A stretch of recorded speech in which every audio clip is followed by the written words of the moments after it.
Welcome to our post-bloom pest disease quick management updates and 8 to 12 millimeter thinning recommendations Zoom meeting for Western New York. I'm Craig Kahlke, team leader of the Lake Ontario Fruit Team. We have some speakers lined up for you today with the expertise. Agenda, we're going to go relatively quickly, and without further ado, I'm going to stop sharing and turn it over to Janet. All right, great. So I'm going to go through in just a pretty quick order here. We'll be talking about insect and disease monitoring resources with a special focus on Plum Curculio. So with Plum Curculio, of course, it's been a pretty cool spring. So hopefully you guys, a lot of you probably already got your petal fall spray on. And then this is just a reminder of sort of how to time how many sprays to put on for Plum Curculio. So I set on this example, I set May 19th as the petal fall spray. I suspect that a lot of you guys were out there on the 19th. It was good weather for a spray. But of course, if you put it on a different day, you'd kind of adjust this schedule accordingly. So, so basically, here we have the 0-degree days when the Plum Curculio started moving into the orchards on May 19th when you put your spray on. Then I have an example spray residual of 10 days because that's pretty standard for Plum Curc sprays. So that would put us out to May 29th for your first cover. And looking at the model right now, we're only at 47-degree days once we get to May 29th. And as a reminder, we're looking for 308-degree days to be the day when Plum Curculio stops moving into the orchard and we can stop spraying for them. So this is just a tiny portion. Of course, it's going to warm up, we hope. But just kind of looking at this, so June 8th would be your second cover spray. And then this June 18th would be your third cover if you're doing that 10 days in between. So my guess at this point, looking at where we're at right now, is that we're going to definitely be putting on a second cover with Plum Curculio materials, which is not unusual. But looking at this right now, I would not be surprised if we end up putting on a third cover. So 4 total applications for Plum Curculio just to kind of get that whole time all the way through to the 308-degree days. Really, this is just to say that we're looking at a pretty slow spring, and stay tuned. I'll be putting updates about this in the newsletter every week. So just kind of stay tuned to, your consultants and to my newsletter and everything to see how long to keep spraying. I also wanted to mention that we have some pretty high oriental fruit moth. The flight capture, the moth captures in our monitoring traps this year. I got up to 50 from some other folks that I've been talking to. We've seen moth trap catch up to like 200. So this is much higher than we usually see for oriental fruit moth. And so this is just a reminder that when the timing for these, so this is when the moths are flying, and then this little half circle here is when the caterpillars would be hatching. And the goal is to time your sprays to catch when those caterpillars are out. Conveniently, that tends to be around petal fall and first cover, May 19th, May 29th. And so basically just a reminder that when you're putting on those petal fall and first cover sprays this year, you should be targeting both Plum Curculio and oriental fruit moth in order to 2-for-1 those.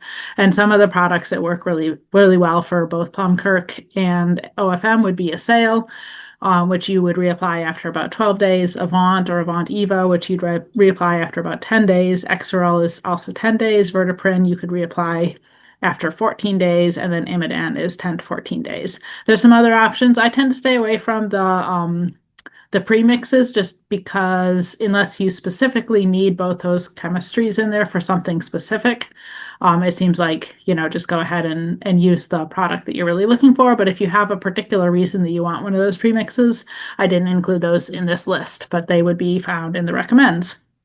And then before I jet out of here, I just wanted to give you a few other resources that you can use to stay up to date with what we are seeing throughout the entire summer.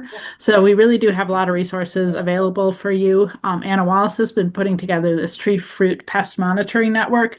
She did this last year as well. So hopefully some of you we're watching her newsletters last year, but basically you can click on this link here. I'll leave this up for a quick minute in case you want to click on it. And then you can subscribe. If you kind of go down to the bottom, I think it's on the right-hand side, you can put your email in there and you'll be getting updates every week. And she's basically giving you updates on 20 different locations around the state and 5 target pests. So looking at how many we're capturing and when we start the different flights of codling moth, oriental fruit moth, oblique banded leaf roller, apple maggot, and dogwood borer. And then also just, she gives a little bit of text summarizing degree days and things like that.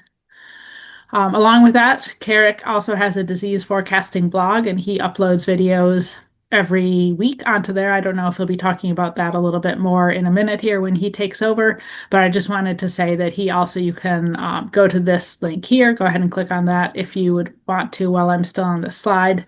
And it's a wealth of information on there. So yes, and Craig is also, thank you, Craig, for putting those in the chat.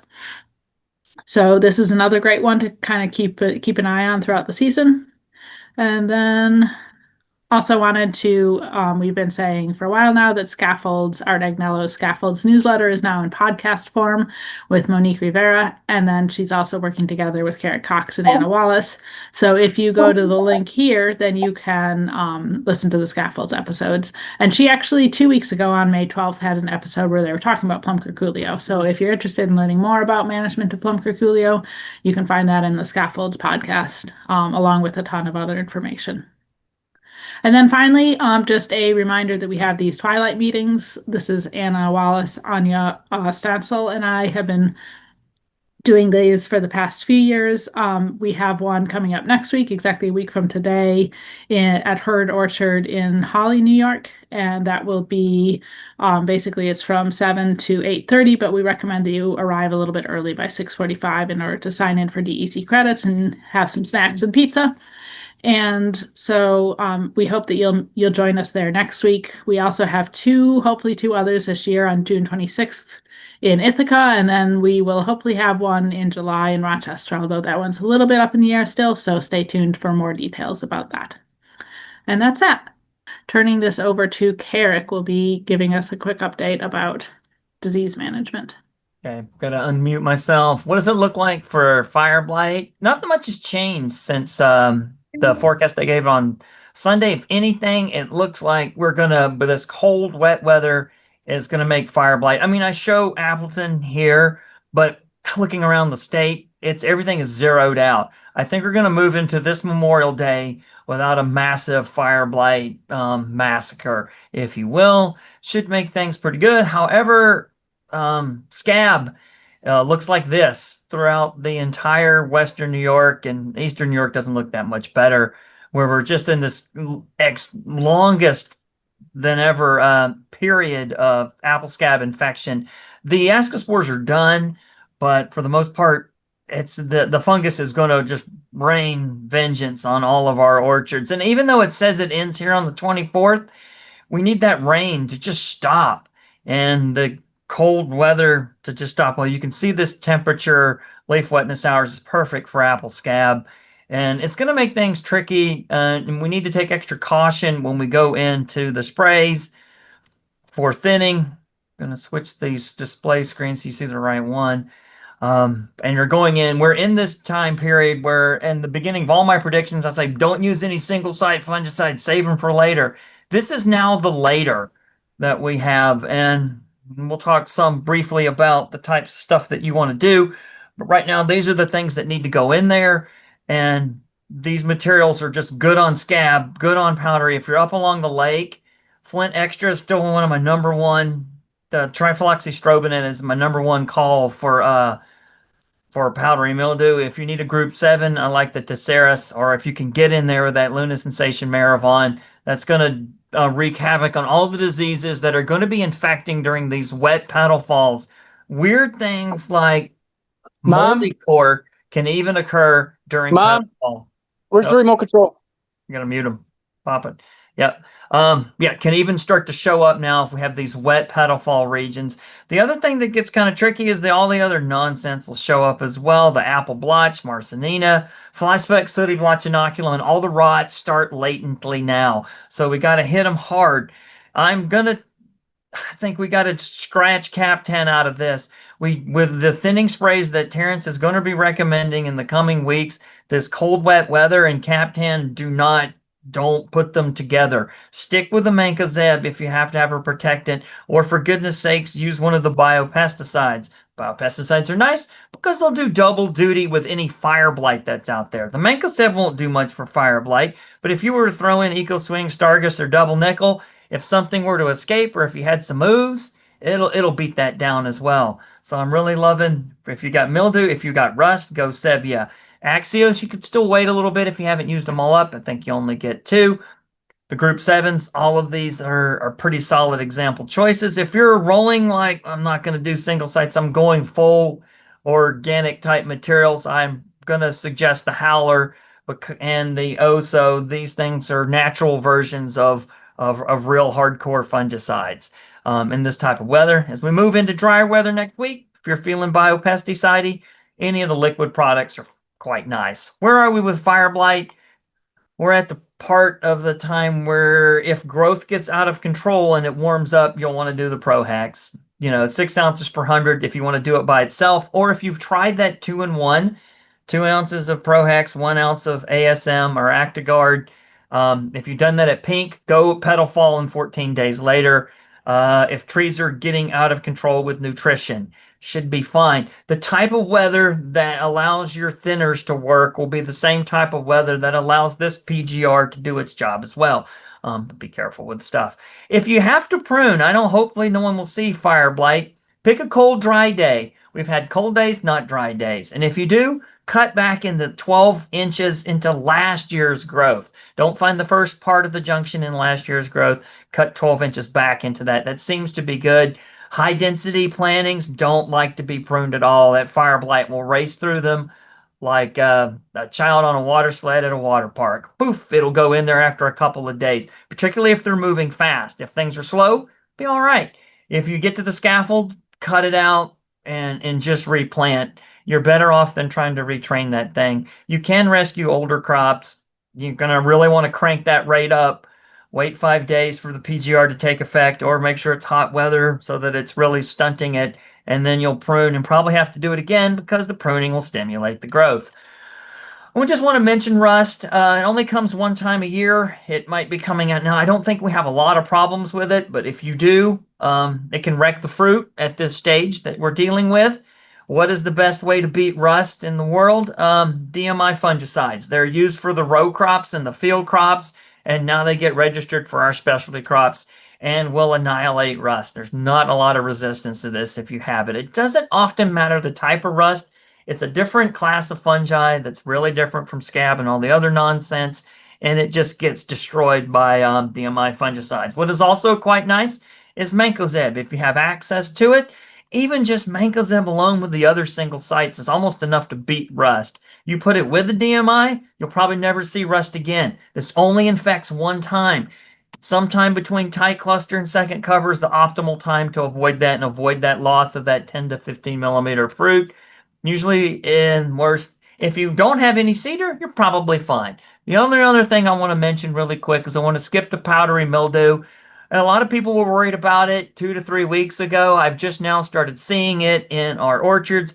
Some of the early terminals will be showing up with powdery mildew right now. This has many infection cycles throughout the year. So you have to kind of get strong on powdery mildew if you have problems or sensitive varieties between pretty much petal fall and 3rd or 5th cover. Once the trees stop growing and you reach terminal bud set and fire blight risk finally goes away, powdery mildew risk will also go away, but you kind of need to keep on it because these things here will be sporulating constantly. And this isn't about what you did this year. This shows up from how good your powdery mildew was last year. If it was powdery mildew heavy, you'll see more of this, and you may be frustrated if you put on lime sulfur trying to make this go away as it's just there. And you're like, what did I do? I put everything on it this year. Nope, that's last year's opened up bud. That's last year's sort of flower bud on an Ida Red. This is a Jonah Gold. Anything with gold is trouble with powdery mildew. I've seen a lot of powdery mildew already. Maybe my Snapdragons and my Evercrisps as well showing up. It can mess up the fruit. If you see the spider web type russeting fitting, you might think, oh no, what did I do with my thinning spray? I run with an incompatible tank mix, put too much Cap10 in. No, that could be just powdery mildew getting away. They're kind of failed conidial infections, and it kind of looks like a spider web type russeting. If we get warm weather, it's terrible. It's worse for powdery mildew, but the high humidity can also be very problematic. Like I said, I've seen a lot of it. It doesn't always have to be Washington State hot. And this thing will run rampant all the way until the summer unless you have mildewcides in there to deal with it. There's no fungicide resistance yet. Some of the best groups used to be the DMI fungicides, but we've moved to a type of chemistry that's more water insoluble, works better on resistant apple scab, works better on Marsanina, works better on bitter rot, not as strong on the mildew. QOI fungicide seems to be about the best fungicide group right now. Group 7, not as effective as strong, but just like these Group 3 DMIs, they vary in their effectiveness. I've had pretty good luck with Miravis and Tesseris, which I don't remember what it used to be, but it's one of the components of Maravon. So that Maravon, that Luna Sensation are quite good. You can go with sulfur. Just be careful with thinning, obviously. That's what this whole meeting is about. You get anything too oily, too sulfury in there, and you're going to get stuff you don't want in the end. What else do I want to say about it? Other than that, now's the time to really use these type of things. And you can use sulfur. What else do we have on the fungicide market that's interesting? Long Islands aren't here. The materials I have in gray are great for this time of year. Luna Sensation, the Maravon, Tesseris, but these aren't allowed on Long Island. Sevia is a nice player for a lot of these different types of diseases that we'll see in the future. And watch out for things like moldy core. I don't want to be teaching labs in the fall and hear about everybody's moldy core losses. Those infect right now, and other weird post-harvest diseases that you think you can dodge or that show up later can occur right at petal fall when all the flowers fall off and there's a lot of wetness. All right, that's it. I'm gonna let you guys get to the main show, if you will, or answer any questions, one of the two. Yep, we have a little bit of time. Anybody has any questions for Kerik or Janet? You can unmute yourself or put it in the chat box.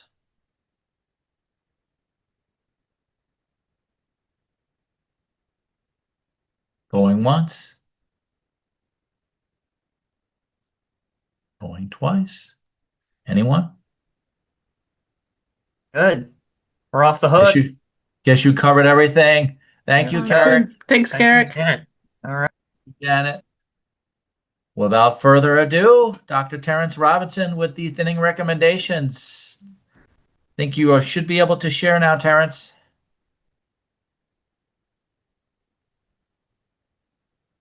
Okay, good afternoon, everybody. I'm going to start by asking Mario to give a small report on what he's seen.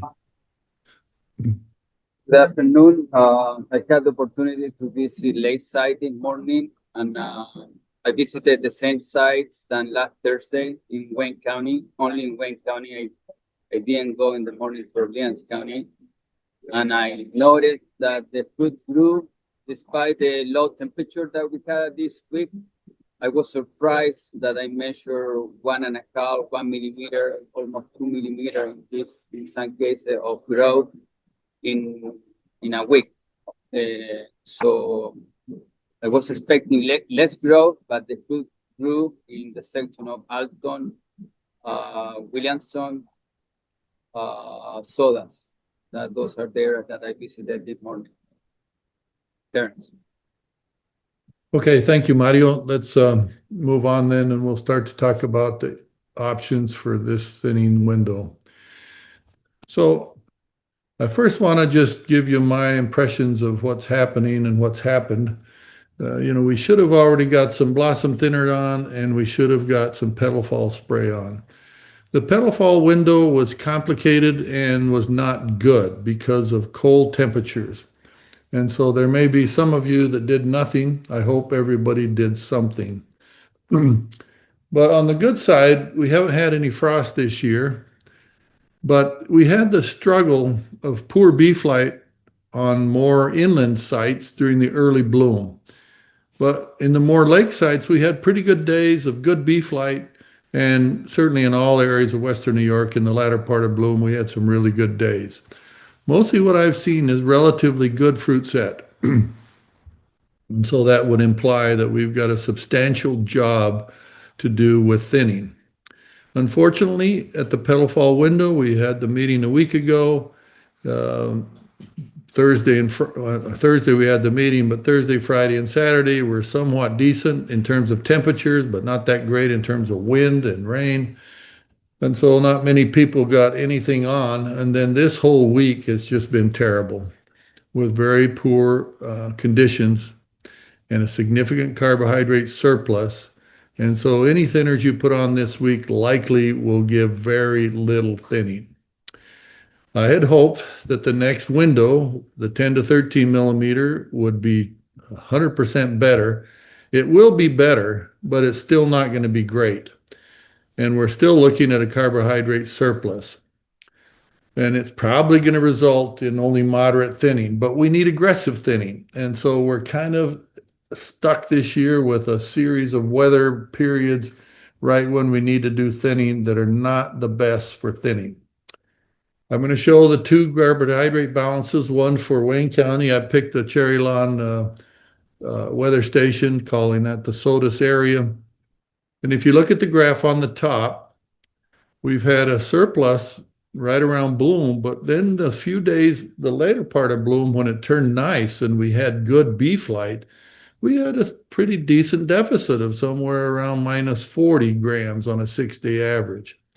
But the fruits were still too small. We were still in bloom. And by the time we got to petal fall a few days later, which was around Monday, we were already in a positive carbohydrate situation, and we have stayed in that situation up until today. Very cold temperatures, but very low light also. But when you have cold temperatures, the fruits don't need much carbohydrate. They're growing very slow. So last year we estimated that fruits would grow a 0.5 millimeter per day. It turns out they're growing about 0.3 or 1/4 millimeter per day. So in the 7 days since our last meeting, we've only grown 1.5 millimeters to 2 millimeters. That is very, very slow. Now, because of that slow growth rate, the petal fall window extended all the way from, depending on whether you're on the east side or the west side of the city, from Thursday all the way through yesterday in terms of fruit size and degree days. But we haven't had any weather that we could count on to give us reasonable thinning. Now, I put down below the data table from the same chart, and I want to emphasize a couple of points. First, if you look forward, today's May 22nd, so that would be Thursday, and then Friday the 23rd. Starting Saturday, we have a series of positive carbohydrate days. The temperature starts to improve a little bit, and we get into low 60s in the SOTUS area close to the lake. On Monday and Tuesday, Memorial Day the 26th and Tuesday the 27th, but we still don't have any benefit from the carbohydrate balance. That is largely because with warmer temperatures, we're also getting a bit more light. And so that all leads to having enough carbohydrates in the tree. If you look at the last column, it shows that the 100 to 130 degree days that we like to call the petal fall window won't close out until tomorrow. And as far as the forecast of the model goes, we don't get anywhere near the 200 degree days by Tuesday. So the window at SOTUS and Williamson and Wolcott for the 10 to 13 millimeter, the money spray, won't happen until Thursday, Friday of next week. So it's quite a ways away. This meeting is a bit early for that, and we'll have to wait and see what kind of temperatures and sunlight we get. But looking at the weather forecasts that give further forecasts, I don't see it improving. I continue to see it with a carbohydrate surplus. Now, let me contrast that with what I saw west of Rochester. In this case, I used the Ashwood station last meeting. This time I used Waterport because Ashwood had a little problem. But even close to the lake in Orleans County, fruit size was substantially greater than in Wayne County. That's because over the last month in Orleans County, they've had slightly more sunshine, and not slightly, quite a bit more sunshine, and slightly warmer temperatures. So they're a little bit ahead with full bloom a little bit earlier, and the petal fall thinning window starting a little bit earlier. And if you look, they had the opportunity, some of them, to spray on Thursday and Friday of last week. It was really too windy Saturday. But if you got sprays on in those days of Thursday and Friday of last week, you probably were in that negative carbohydrate window and probably got pretty decent thinning from a petal fall spray. But because of rain and wind, you couldn't get anything on till this week. It is a period of a carbohydrate equal balance, or even a surplus that's happened in the last few days. It's not quite as bad a scenario as Wayne County, but if you look at the table below, you can see that once we get into next week on Monday and Tuesday, 26th and 27th, we're not, the temperatures aren't even 60, but the carbohydrate balance is positive, and we're still not to the 200-degree days that we want to get to before we put on the next thinning spray. And I'm estimating that that will also be on Thursday for Orleans County and probably Friday for Wayne County before we get to the 200-degree days. This period of time between Saturday and Tuesday with all positive carbohydrate daily balances means that it's going to be a difficult year to get proper thinning. Well, I can't really change the weather, but how can we make the best of it? First, I remind us all that this period when fruits get to be 10 millimeters to 13 millimeters is when the fruit are most sensitive to thinners. And thinners usually have a very strong effect in this window. But this year with a carbohydrate surplus, we're not going to get quite such a strong response from the thinners. And we estimate that we'll get relatively poor thinning.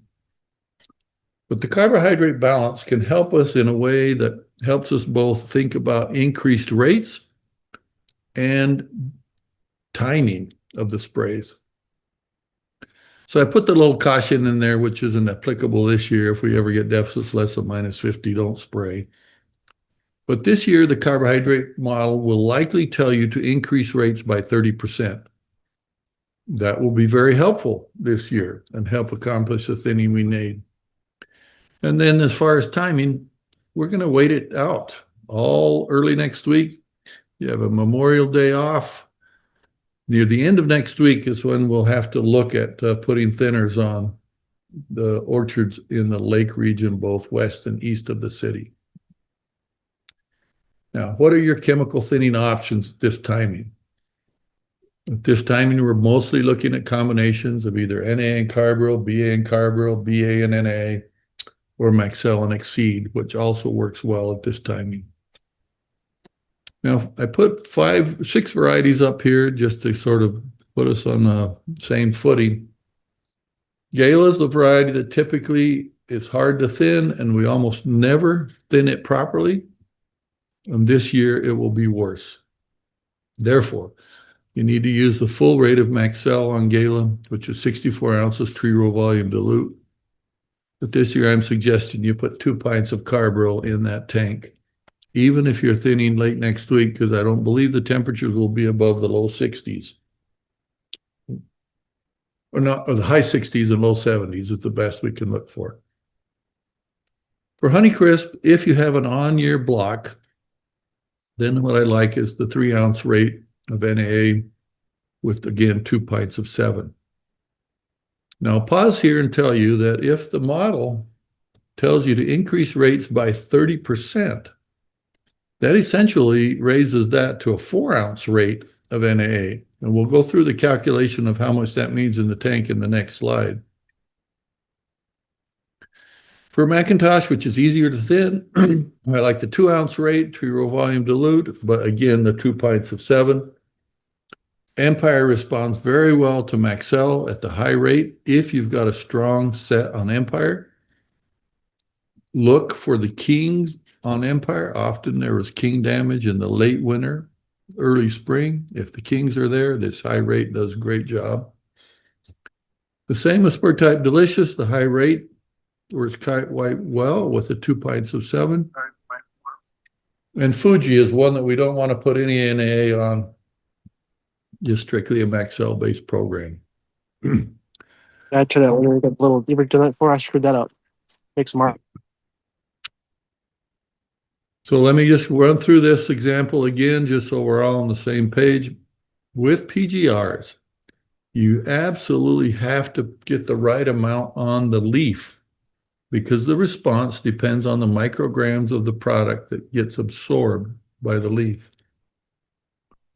Often, smaller trees are oversprayed and bigger trees are undersprayed with the proper amount of chemical. And the way we account for that is using tree row volume. So for every orchard, calculate tree row volume, divide that amount by the volume of spray. So in this example, let's say it's more of a tall spindle, semi-super spindle type of 2 to 3 feet by 11 feet. Those kind of mature trees don't measure 200 gallons. They generally measure 150 gallons. But let's suppose you're not carrying that much water. You're only spraying 75 gallons. And so your 500-gallon sprayer sprays almost 7 acres. But here the ratio of 150 to 75 gives us a factor of 2. So if you take my suggested rate for Honeycrisp, which is 3 ounces of NAA, you multiply it by that factor of 2, which gives 6 ounces of NAA per 100 gallons. But there's 500 gallons in the sprayer, so that gives a total of 30 ounces per tank. Well, let's suppose you accept the recommendation that the carbohydrate model says to increase rate by 30%. That would make that really 4 ounces, and that multiplies out to be 40 ounces of NA per sprayer tank.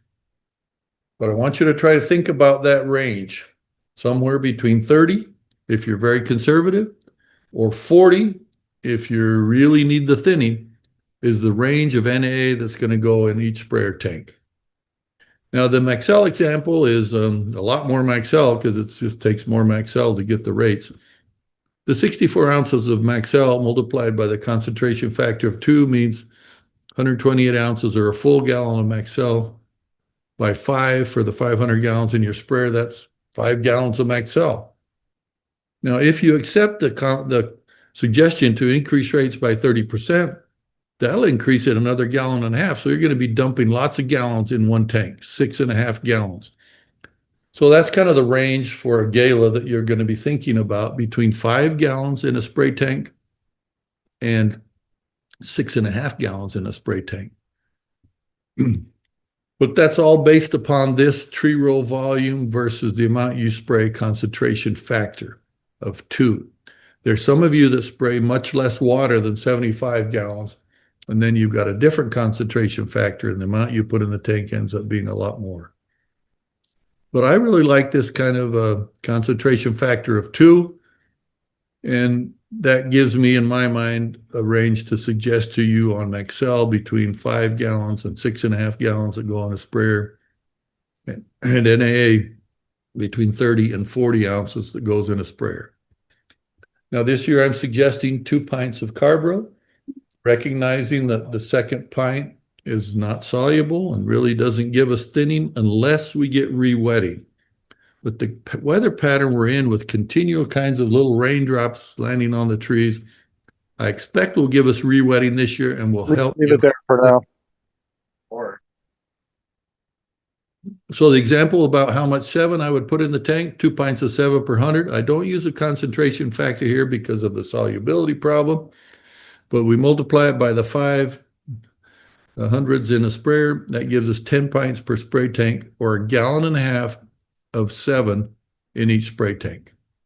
So I hope by talking through those sort of normal amounts, you'll feel comfortable with the amount you're putting in the tank, and there won't be huge mistakes of way too little or way too much. A couple more comments before we quit. Some of the things that I've seen in Eastern New York, they're already seen over-thinning of the bottom of the tree, or the bottom thinned just perfectly. No more thinning needed. So for this spray, don't put very much spray into the bottom of the tree. No more than 25% of all the spray should go in the bottom. 75% should go to the top. You'll still get some drift down into the bottom, and you'll still get some thinning in the bottom, but that gives you the best response. Lastly, because we're in this situation where we have a surplus of carbohydrates, surfactants like Regulate can really increase the response of NAA. So particularly for Honeycrisp, where we need thinning, where you had a snowball bloom, maybe you didn't prune it enough, and you've got a lot more fruit on there than you really need, and you're looking at biennial bearing, Regulate with that NAA will really help you in a year like this. And so I would suggest that you add a pint of Regulate to the blocks that you're putting NAA on. So I've said all this before, but I wanted to put it all on one slide and tell you what I think are the options.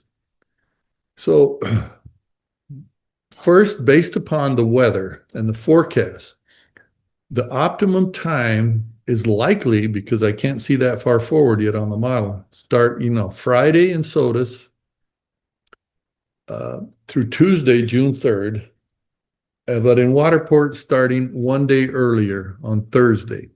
So in that period of time, pick the best window, and you'll probably get reasonable response. But even if you do everything I say, it's likely we're only going to get moderate thinning because of the carbohydrate surplus. My suggestions are wait until sort of the end of that thinning window. That's late next week and early the following week, Thursday through Tuesday.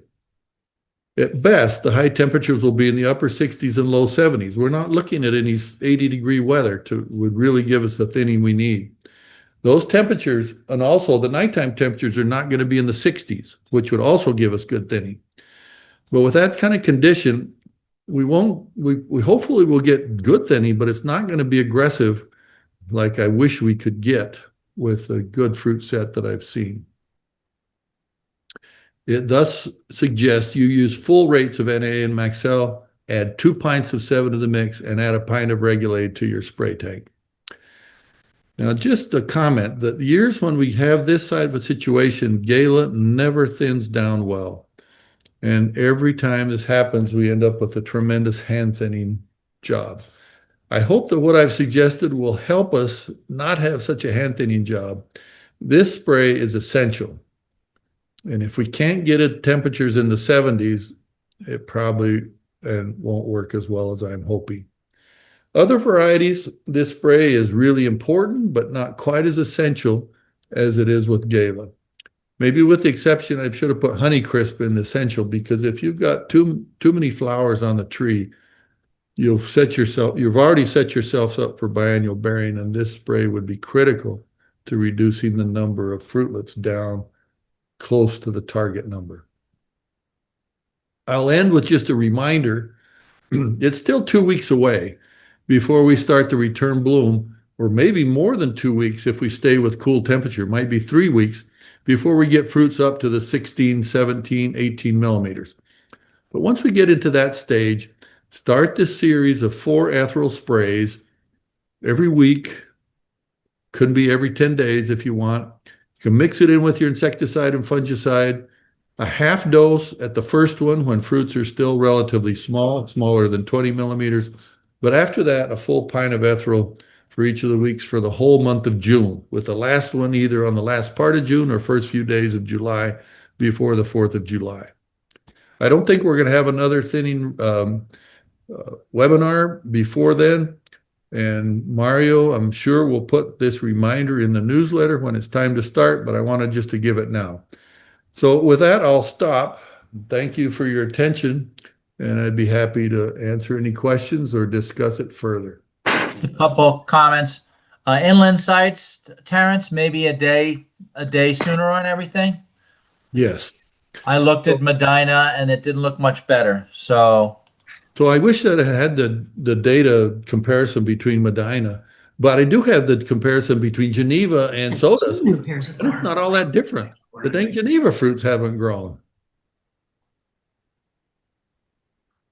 you got should we add Carbol to our petal fall spray, which we'll apply this Sunday or Monday, and also apply actual thinning on May 30th?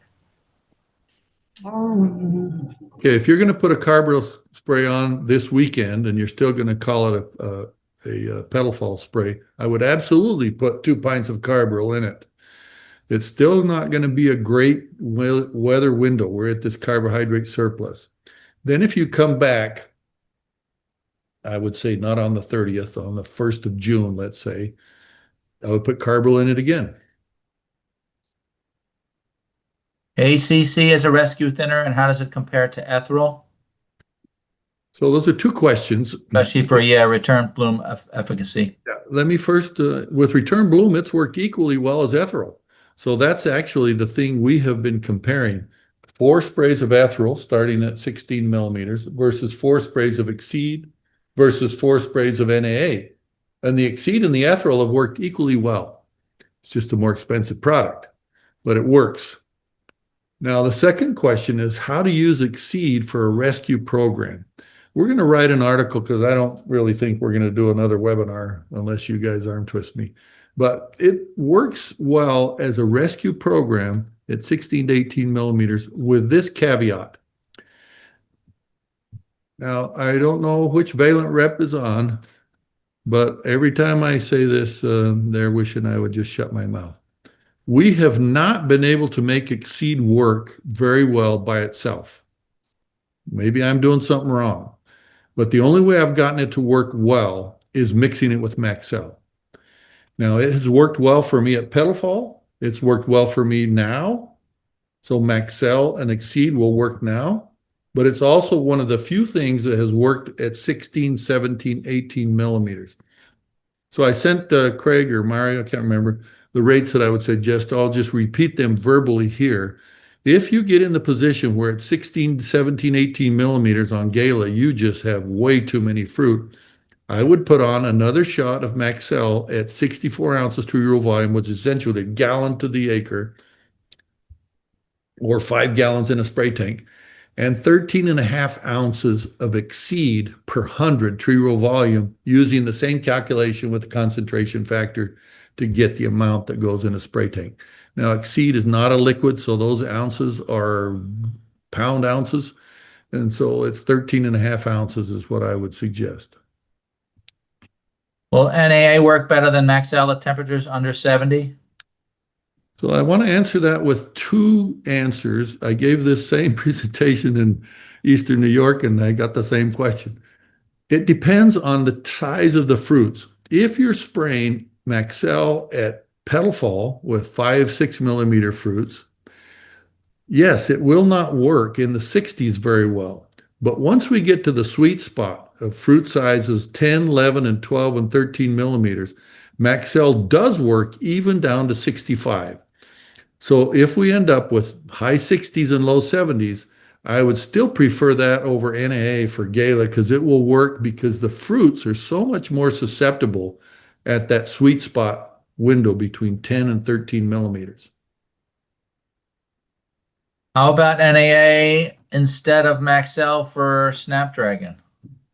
Well, that also works. We've done, 10 years of trials looking at both approaches, and we do get very good response on Snapdragon with NAA. I get a little bit better response with Maxell, but that's generally with better years.